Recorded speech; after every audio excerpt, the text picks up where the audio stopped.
từ Italia được kỳ vọng sẽ tiếp tục mang tới những bất ngờ cho người xem bởi sức sáng tạo tuyệt vời của họ, và Mattarello đã từng 2 lần giành danh hiệu quán quân của DIFF vào năm 2017 và 2018. And this thrilling finale, the Italian team once again captivates with their boundless creativity. With 2 previous victories in 2017 and 18, Mattarello is poised to deliver another mesmerizing performance at DIFF.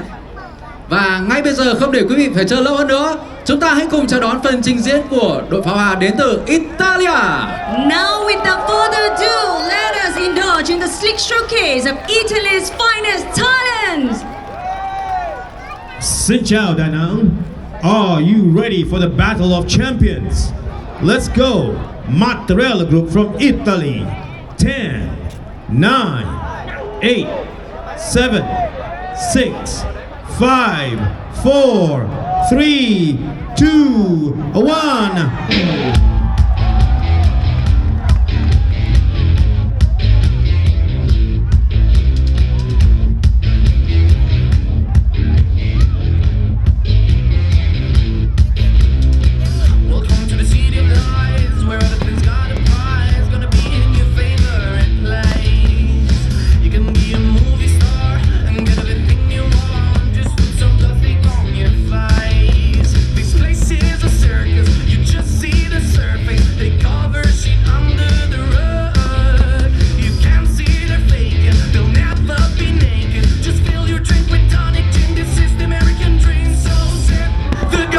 Drink till you choke, tip the gossip, burn down your throat. You're not iconic, you are just like that mold.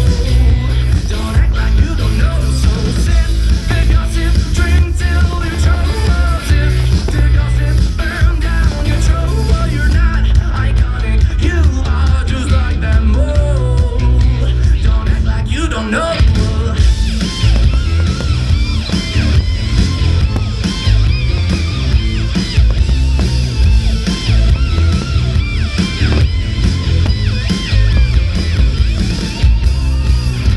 And acting cool, don't care if your day is blue. Nobody loves a gloomy face. Just take your pills and dance all night. Don't think it'll best get by. So come on, let's try it just a taste. This place is a circus, you just see the surface. They cover shit under the rug. You can't see they're faking, they'll never be naked. Just fill your drink with tonic gin. This is the American dream, so sip the gossip, drink till you choke.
nằm trong tôi là ngàn khúc dân ca, nơi tôi sinh ra tự hào biết mấy.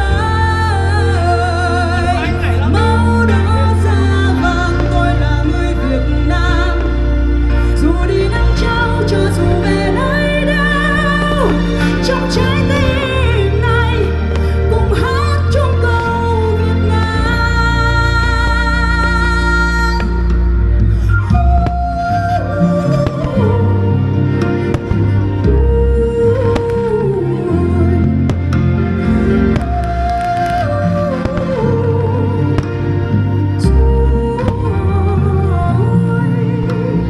Lời ru đất nước hôm nay cho tôi được hát lên.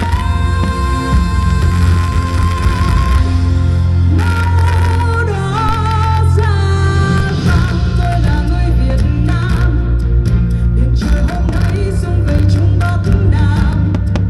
Việt Nam trong tôi là ngàn khúc dân ca, nơi tôi sinh ra tự hào biết mấy.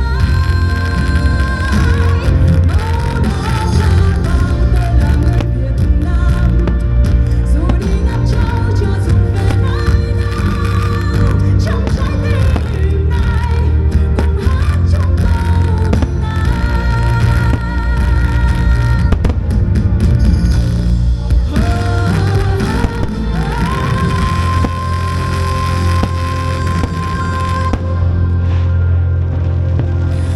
Tôi là người Việt.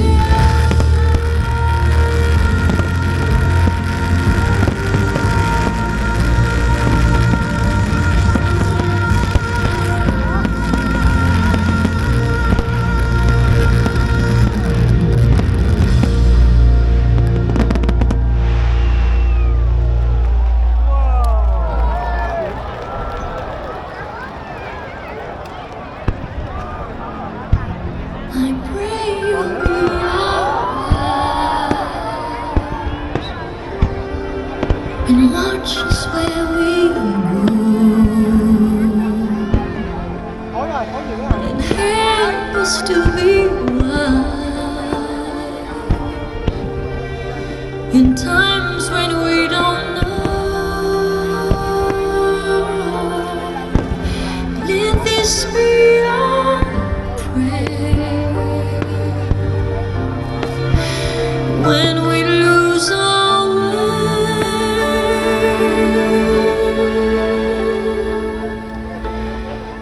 Lead us to a place, guide us with your grace, to a place where we'll be safe.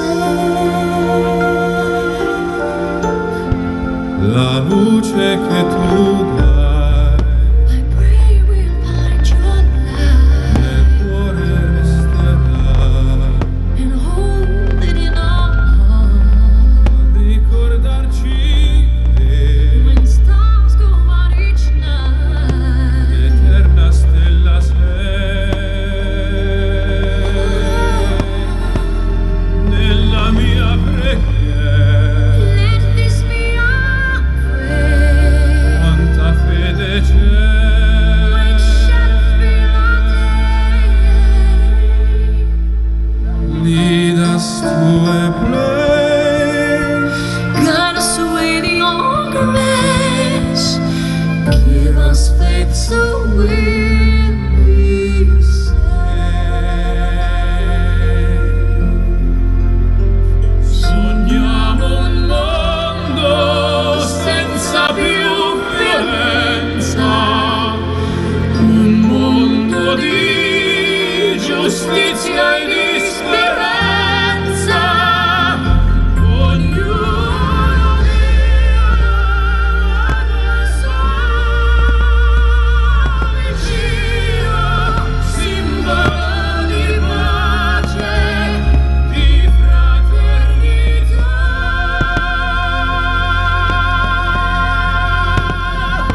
find a place.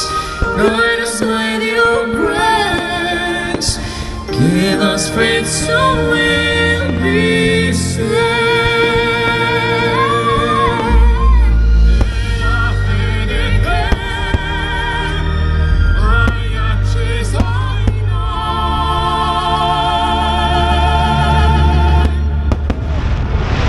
Sento che ci salverà.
Chúng ta vừa được chứng kiến một màn trình diễn pháo hoa tuyệt vời trên bờ sông Hàn.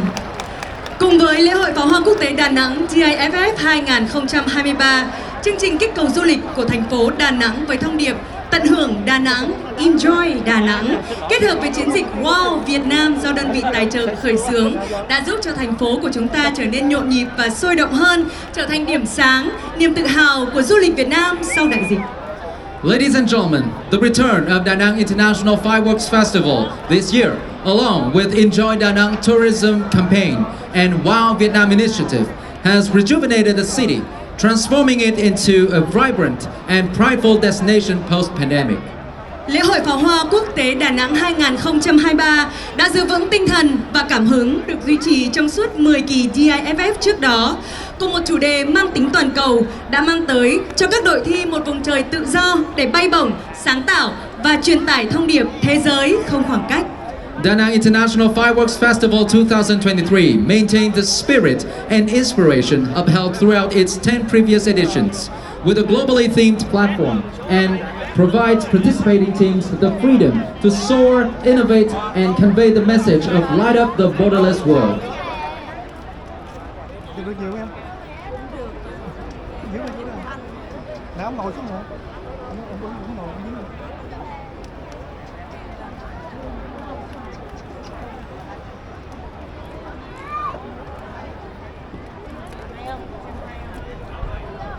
Rồi còn bây giờ cứ cho lát nữa tiếp.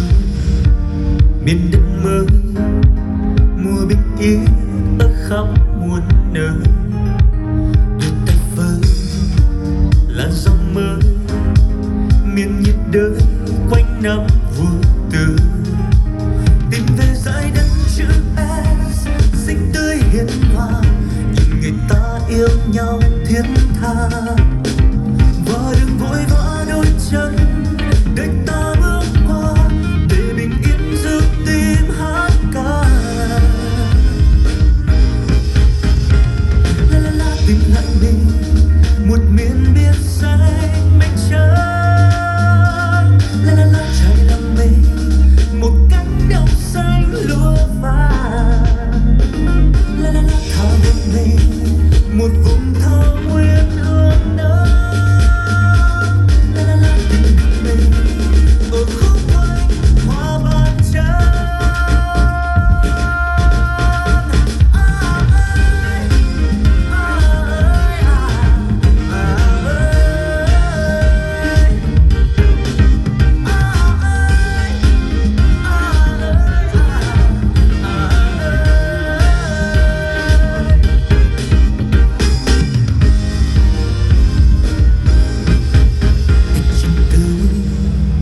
Nhìn đất mới mùa bình yên nơi khắp muôn nơi, đưa tay vơi làn sóng mới miền nhiệt đới quanh năm vui tươi, tìm về dải đất chữ S xinh tươi hiền hòa, nhìn người ta